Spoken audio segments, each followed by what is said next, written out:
Ahead on Straight Talk, a growing field becoming part of everyday conversations. An ordinance that would ban the use of artificial intelligence. A new kind of computer, it says, is built to use artificial intelligence. Plagiarized articles from journalists who don't even live in this country through the use of artificial intelligence. Hailed as an incomparable tool to catapult us into the future.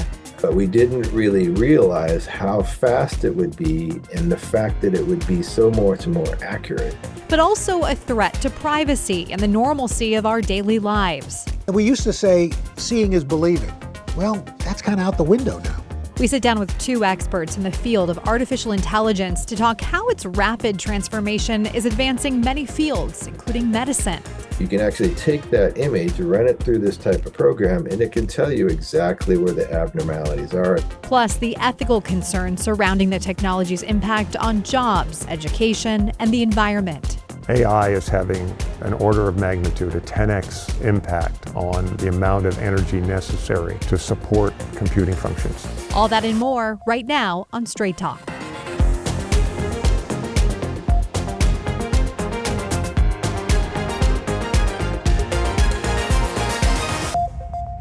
Hello and welcome to Straight Talk. Thanks for joining us today. I'm Stephanie Domerat. Now this week we tackle one of the most talked about trends in recent years, the growth of artificial intelligence. Now the definition of AI for today's show refers to the simulation of human intelligence in machines and its ability to perform tasks that typically require human thought, like learning, reasoning, and decision making. The technology has become more commonplace, starting with the development of OpenAI's ChatGPT in 2022.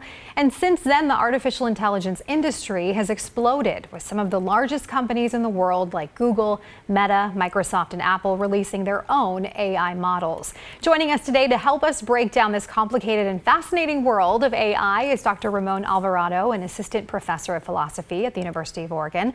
Dr. Alvarado is an expert in where the philosophy of science, technology, and ethics intersect, particularly when it comes to artificial intelligence. Also joining us is Dr. John Down, business school professor at the University of Portland. He is spearheading the college's Ethical AI Steering Council, which provides guidance on incorporating AI into many different majors and disciplines at UP. Gentlemen, John, Ramon, thank you so much for being here today. Thank you for having us. Yes, very real pleasure. It's a big topic, so I know we got a lot to cover, but we'll try to kind of keep this high level, but also talk about really the impact we're seeing in our everyday lives. So first, though, as we get started here, I want to ask a quick word association. So what would one word be that you would use to describe AI right now?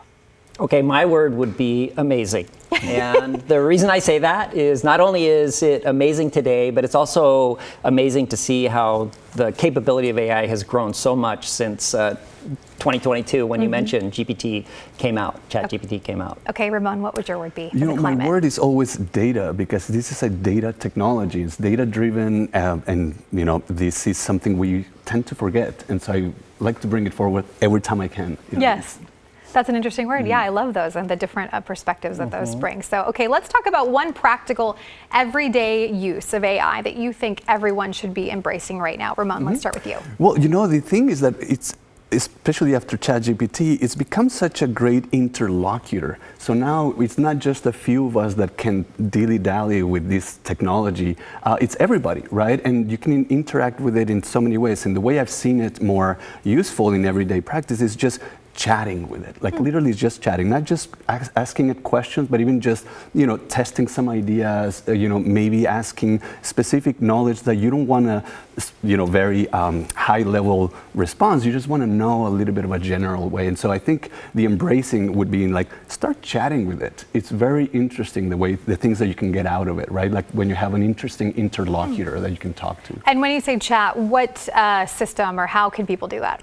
Oh, you can do that with anything. You can do that with Gemini, you can do that with Perplexity. But here's the thing, it's no longer just these big frameworks that you have to sit at your desktop. Now on your cell phone, WhatsApp has it, Snapchat has it, you know, Insta has it, right? And all of those you can just start asking questions, or you can start chatting. Today I don't feel that well. What would make my day better, or something like that? Or you can say, I've been feeling a little bit like a good Mexican restaurant. What do you recommend in the area of Portland, right? And little things like that. But sometimes there's not even questions. You can just say, have a tough decision to make. What are 3 possible scenarios that I could start thinking about, right? Or that kind of interaction. But again, at the very low level, I wouldn't use it for very, sophisticated problems in finance or for you to decide whether to go to the doctor or not, but just chatting. And I really take that seriously, the chatting and the interlocutor. Sometimes you just need somebody to bounce ideas with, right? Okay, yeah. John, what do you think? Well, I think building on what Ramon's talking about there, I would say, sort of real specifically, I would recommend somebody go to OpenAI's website, that's openai.com, and sign up for the Plus account, which is the $20 a month account. The free account isn't bad, but the Plus account gives you access to these features. It also gives you higher usage allowances and that kind of thing. Plus, if you're paying $20 a month, then you're going to be using it a little bit.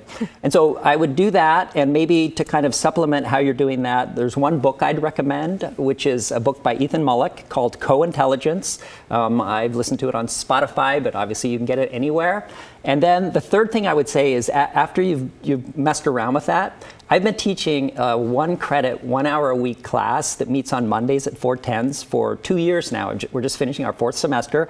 We're going to do it again in the fall. And what I've done is I've opened this class up for faculty and staff across campus to come in. Each week we do a different topic, and also opening it up for the community. So anyone from the audience, they could just shoot me an email. I have a really easy email address. It's down, my last name, at UP, because I'm at University of Portland. It's down at up.edu. I'll put you on the list, tell you what room we're in, and if you do those things and drop in on the class once in a while, you don't have to pay for it. You can come to any class. Cool. Each is sort of interdependent. They're independent rather. By December of this year, if you did those things, you would actually be quite an expert. And also, it's going to be interesting to see where AI is going to be by December. Yes, these it's true. It feels like it's rapidly transforming, progressing. We'll also have your email on our website at kgw.com, so you can get that for people if they want to follow up on that. But I want to ask next, what is the biggest myth or misconception you think surrounding AI right now? John, let's start with you on this. I think it is that people do underestimate how capable AI has become already today. It's so different than when in November 2022 we had ChatGPT that was based on, it wasn't current data, you could just sort of prompt it, and now there are these reasoning models where it does some thinking to reduce the hallucination. There are deep research models where it'll go off for 10 minutes and get a bunch of different sources that, again, it's not really hallucinating. They're not always great sources, but the output from these models is really tremendous. They're adding memory. So that's some of the stuff that's happening today. And then in the longer term, as AI progresses, most people think we will get beyond human level intelligence. So just one quick example is thinking about something like what higher ed might look like in as little as 10 years when we do have this artificial general intelligence where it's as good as humans in all these different functions. I think universities could look quite different.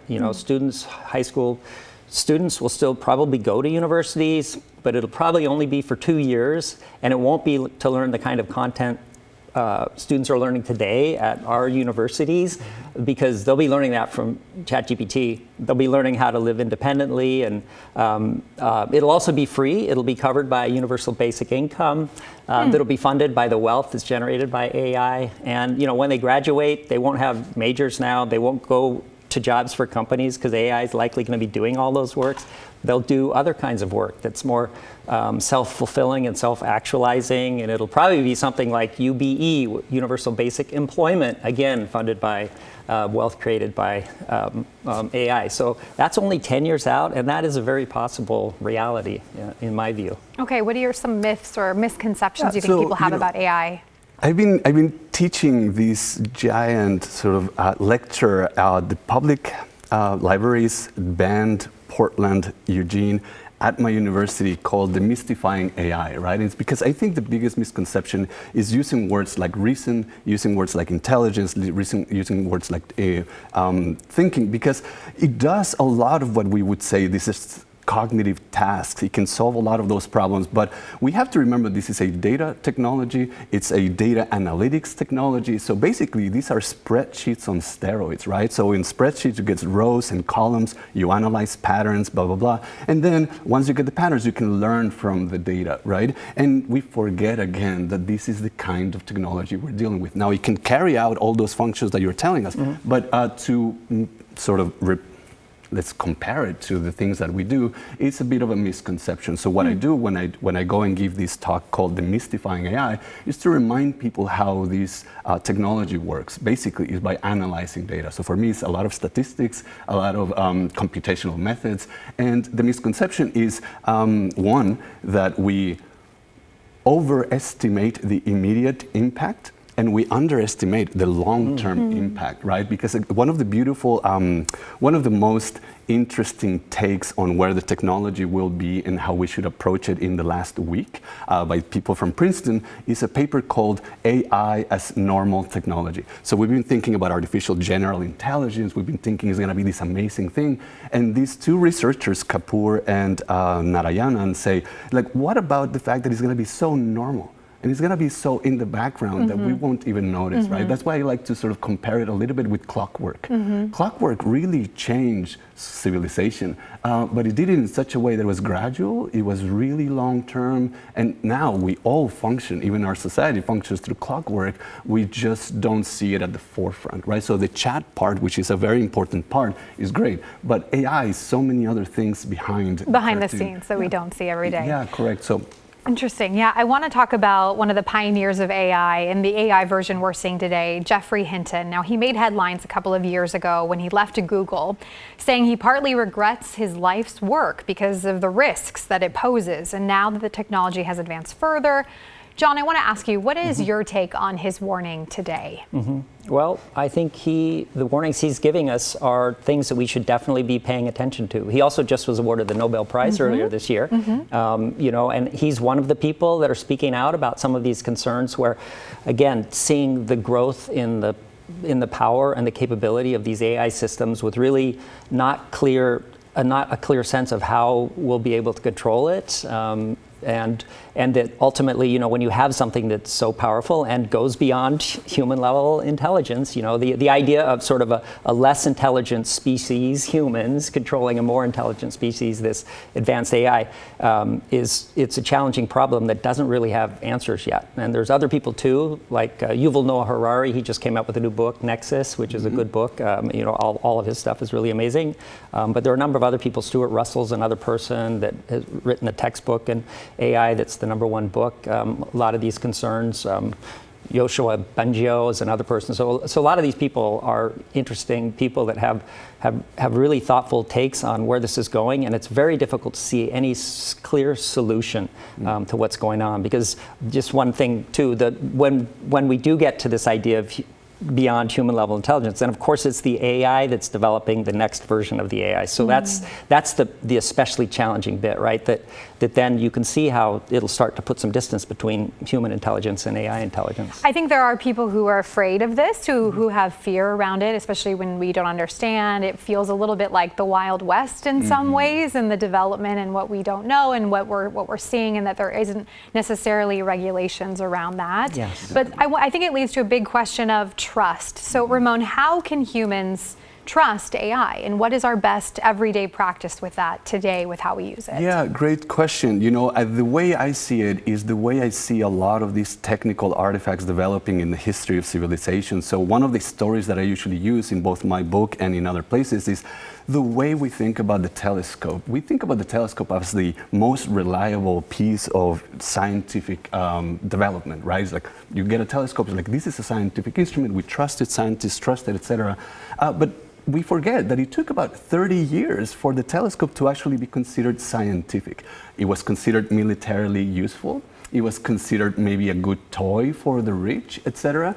But for even scientists and mathematicians and astronomers to say, okay, now we can really rely on it, lots and lots of testing had to be built, right? And the interesting part is that they didn't just test the telescopes, they had to build an infrastructure where other people were testing the tests to see whether they could test the telescope. And so again, we think of Galileo as inventing. He didn't, right? I mean, he developed the best version of the telescope at the time.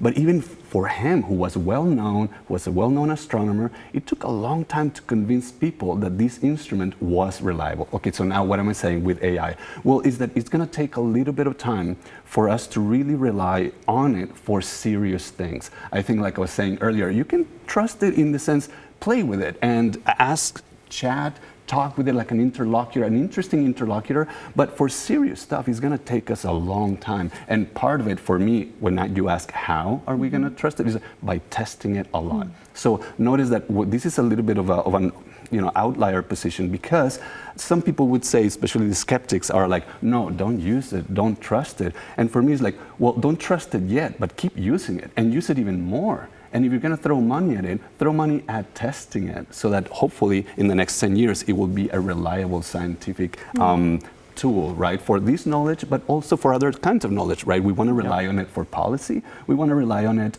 for finance, etc.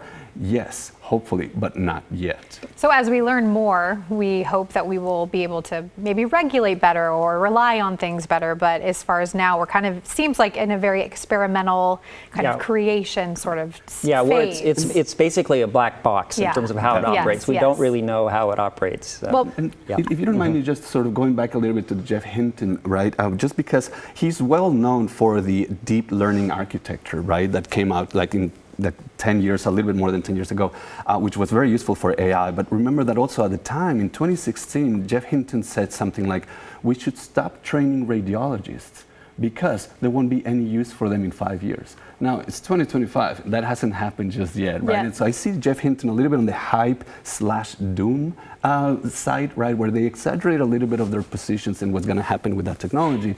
But anyway, so just to qualify a little bit of that. A lot of opinions, I think, right? So we're going to move on because just for the interest of time, I want to talk about personal use of AI that we're seeing. So the Surgeon General recently declared loneliness an epidemic. This happened in the last couple of years. And Harvard University released a survey last year. They found that about 1 in 5 adults reported they are lonely. This percentage impacts young adults more than older adults, and that same Harvard study also cited technology as the top cause. Ramon, do you think that AI will help or hurt human connection going forward? So there was this beautiful paper that just came out last month by John Simmons and Oluwaseun Sanwo-Olu, talking about how AI won't be able to be your friend, won't be able to be your close relationship, right? Because it's a different kind of artifact, it's a different kind of product. But, and so particularly their paper says it won't be able to address loneliness. And I think they're right to some extent, but I just wrote a paper that it's about a specific kind of loneliness, that is about knowledge, right? So sometimes we need somebody to hug us, right? Sometimes we need somebody to love us.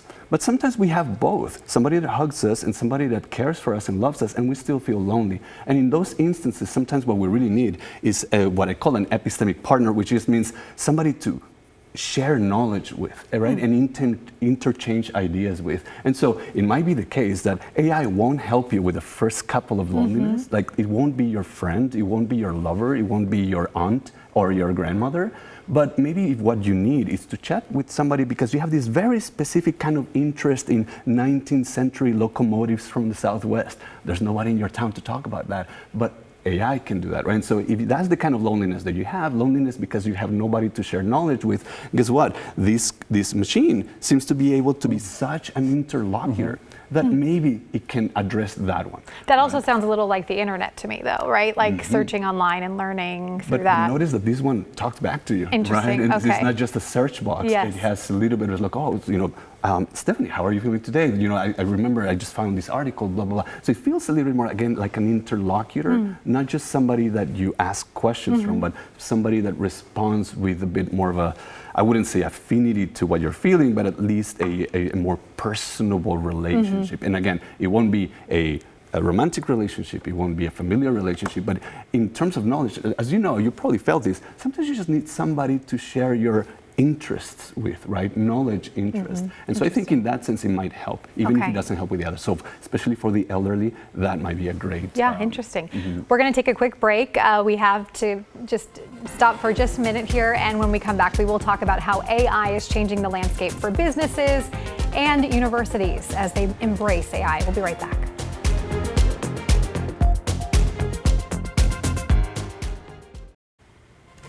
And welcome back to Straight Talk. Thanks for joining us. We are continuing our conversation about the ways AI is transforming our everyday lives. John, Ramon, both professors being in with us today. Thank you so much for being here.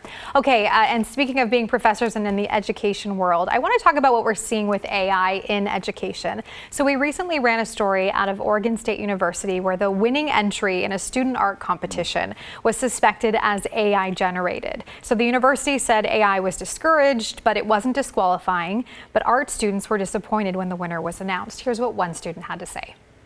I really don't care whether I made it or not. It just felt like a slap in the face to say, like, yeah, your design didn't make it, but this AI one did.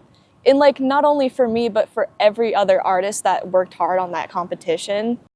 So this presents a big question, like how are schools and universities navigating the line between plagiarism and AI collaboration right now? John, let's start with you. Okay, so at the University of Portland, we are leaning into helping students use AI responsibly and ethically. And basically, we don't have many rules about not using AI. Individual professors in any class can say no AI in this class, though that can happen.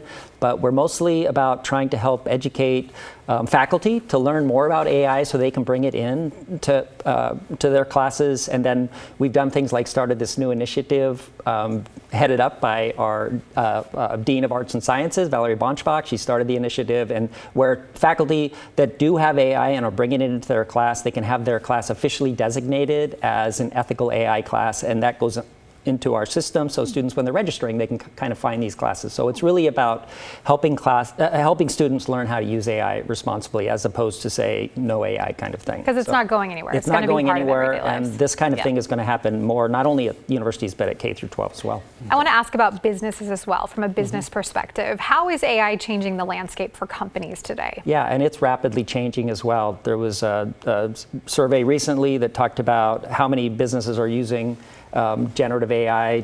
Back in 2023, it was less than a third. In 2024, it was more than 2/3. You know, another just example, the FDA that approves medical devices, it generally has been approving over the last, let's say, 20 years, maybe 1 or 2 devices a year with AI in it. Last year, it was over 200 devices. So businesses are using all kinds of AI, and there's also hundreds and thousands of new businesses that are venture-funded businesses that are starting up, a lot of them in the education space. So there's going to be all kinds of new models in all kinds of new fields. And filling maybe shortages for in the medical field with doctors or teachers. I mean, we're seeing shortages. Yeah, transforming all kinds of fields. And it's not just in the products and services, but it's also in the employees across organizations. And I think that's what they should be doing, helping to upskill employees, exposing them, giving them use policies that support the experimentation of use of AI, so they find their use cases at the individual team and company levels. And some things they should put in those are also that, you know, you're not going to lose your job because of adopting AI, but there's a lot of ethical issues there as well.